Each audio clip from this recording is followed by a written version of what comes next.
Sehingga terjadi pertarungan di antara mereka berdua, diawali dari Sheikh Usman yang mengeluarkan jurus Kamehameha yang menyebabkan Gus Idris nyeri encok di tonggongnya.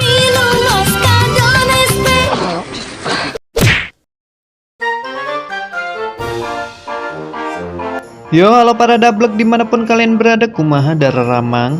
Di video kali ini, admin akan melanjutkan film Mengaku Sheikh Usman, yang dimana di episode sebelumnya, Gus Idris digempur habis-habisan oleh Sheikh Usman yang menyebabkan Gus Idris nyeri encok di tonggongnya. Lantas bagaimanakah kelanjutan dari film ini? Oke lah, tanpa basa-basi, yuk kita simak filmnya.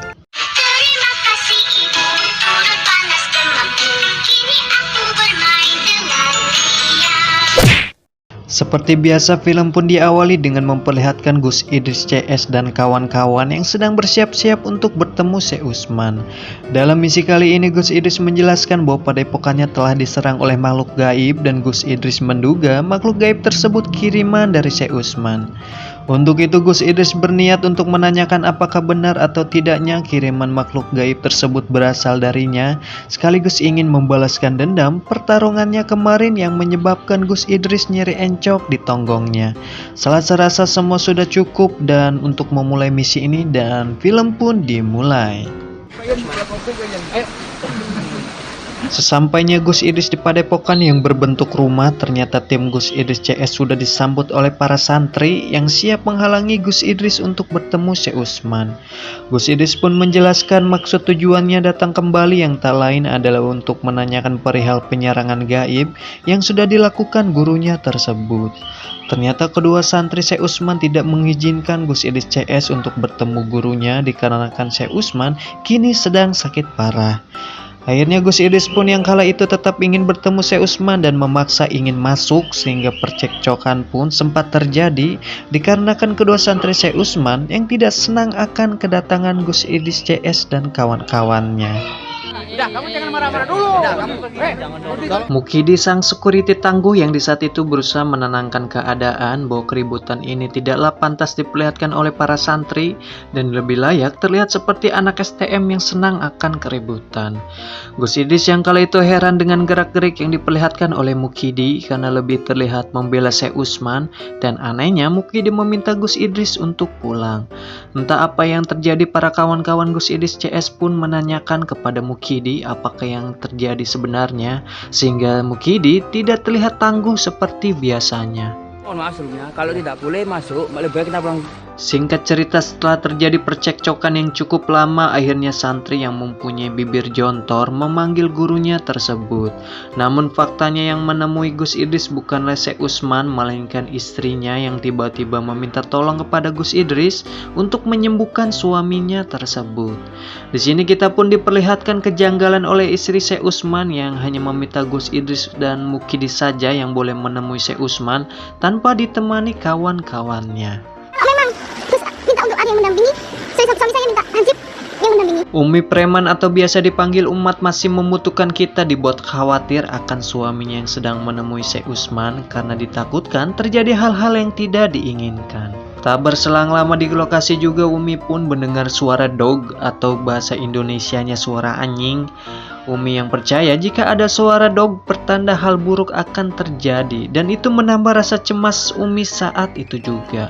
Tidak ingin terjadi hal buruk, akhirnya para santri Gus Idris pun menerobos pertahanan si gondrong dan si bibir jontor, dan tiba-tiba ya, para kawan-kawan pun dikejutkan ketika melihat istri Sheikh Usman yang sedang memakai pakaian pemersatu bangsa, sehingga menimbulkan rasa penasaran apakah yang sebenarnya terjadi. Istri Sheikh Usman pun menjelaskan bahwa dirinya ingin diperkosa oleh Gus Idris yang menyebabkan dirinya merasa dilecehkan. Gus Idris pun membantah tentang apa yang sudah dikatakan oleh istri Sheikh Usman bahwa Gus Idris di sini sudah difitnah dan semua apa yang diucapkan oleh istri Sheikh Usman adalah tidak benar. Sehingga di sini yang jadi harapan adalah Mukidi, karena Mukidi adalah orang satu-satunya yang ikut bersama Gus Idris, sehingga hanya Mukidi yang mengetahui kronologi yang sebenarnya. Gus Idris yang kala itu meminta Mukidi untuk menceritakan kejadian yang sesungguhnya dan sekaligus meyakinkan kepada Umi preman bahwa suaminya tidak mungkin melakukan hal tersebut. Berdasarkan fakta saya di sini ya, bahwa Gus telah menyentuh istrinya. Namun faktanya betapa mengejutkannya ketika Gus Idris mendengar penjelasan dari Mukidi bahwa ia pun membenarkan pernyataannya tersebut bahwa benar Gus Idris ingin memperkosa istri Syekh Utsman. Sementara itu Gus Idris dan kawan-kawan yang kesal dengan Mukidi dan mempunyai firasat kemungkinan Mukidi telah bekerja sama dengan Syekh Utsman untuk menjebak Gus Idris dan kawan-kawannya. Kau akan diminta pertanggungjawaban di pengadilan akhirat. Siap. Sementara itu Pak Lurah yang mendengar penjelasan Mukidi ia pun ikut kecewa atas kejadian yang sudah dilihatnya karena di sini Pak Lurah lebih percaya kepada Mukidi dibandingkan dengan Gus Idris CS. Sehingga Pak Lurah memutuskan untuk memanggil para warga untuk mengarak Gus Idris dan memberikan hukuman atas apa yang sudah dilakukannya. Kita kumpulkan warga, kita putuskan masalah ini bersama-sama. Singkat cerita, setibanya para warga di tempat Syekh Utsman, sehingga kesempatan ini pun dimanfaatkan Syekh Utsman agar para warga segera menggantung Gus Idris karena telah memperkosa istrinya tersebut. Namun di sini para warga tidak percaya begitu saja jika tidak ada bukti yang kuat, hingga para warga pun meminta penjelasan bagaimana kronologi yang sebenarnya. Di sini Mukidi sang security tangguh menjelaskan bahwa ia adalah saksi mata yang melihat Gus Idris langsung dan bersaksi bahwa benar Gus Idris ingin memperkosa istri Syekh Utsman tersebut.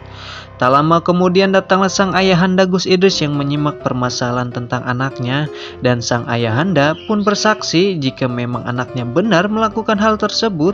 Sang ayahanda rela melihat anaknya diazab tertimpa meteor Uchiha Madara. Jadi orang yang tidak manfaat dunia akhirat, biar mati sekarang anak saya. Gimana? Saya rela. Umi preman yang kala itu kesal dengan Mukidi, ia pun meminta Mukidi untuk jujur karena Umi yakin Gus Idris tidak akan melakukan seperti apa yang dikatakannya. Setelah Mukidi didesak oleh Umi preman, akhirnya Mukidi pun berkata yang sebenarnya bahwa ia melakukan hal tersebut bukan tanpa alasan, melainkan karena dirinya sudah diancam oleh Syekh Utsman. Mukidi menjelaskan bahwa keluarganya akan disantet jika tidak mau menuruti apa yang diperintahkan oleh Syekh Utsman.